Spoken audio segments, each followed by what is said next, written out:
بسم اللہ الرحمن الرحیم۔ السلام علیکم، پاک وائس اسٹوریز میں آپ سب کا خوش آمدید۔ ایک بوڑھی عورت کے گھر میں چوری۔ رات کے وقت ایک چور گھر میں داخل ہوا۔ کمرے کا دروازہ کھولا تو مسہرین پر ایک بوڑھی عورت سو رہی تھی۔ کٹ پٹ سے اس کی آنکھ کھل گئی۔ چور نے گھبرا کر اس کی طرف دیکھا تو وہ لیٹتے ہوئی بولی، بیٹا تم شکل سے کسی اچھی گھرانے کے لگتے ہو، یقیناً حالات سے مجبور ہو کر اس راستے پر لگ گئے ہو۔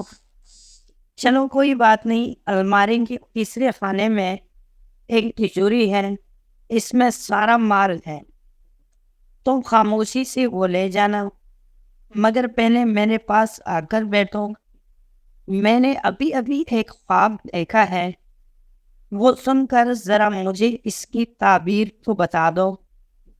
چور اس بوڑھی عورت کے رحم دلی اور شفقت سے بڑا متاثر ہوا اور خاموشی سے اس کے پاس جا کر بیٹھ گیا۔ بڑھیا نے اپنا خواب سنانا شروع کیا۔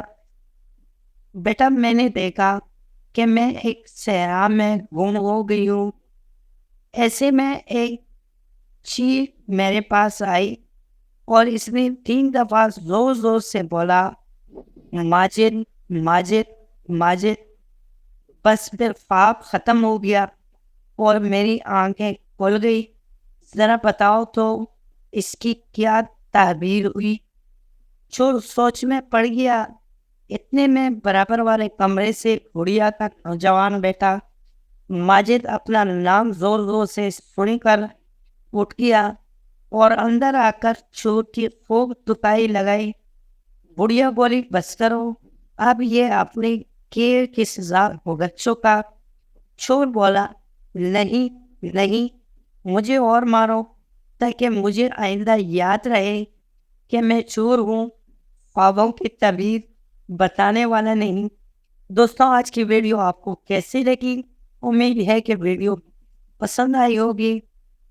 اگر ویڈیو پسند آئی ہو تو ویڈیو کو لائک کر لیں، کمنٹ میں اپنے رائے کا اظہار ضرور کر لینا، اگر ہو سکے تو شیئر کر لینا اور چینل کو سبسکرائب کرنا مت بھولیں۔ ملتے ہیں اگلی ویڈیو میں، تب تک کے لیے اللہ حافظ۔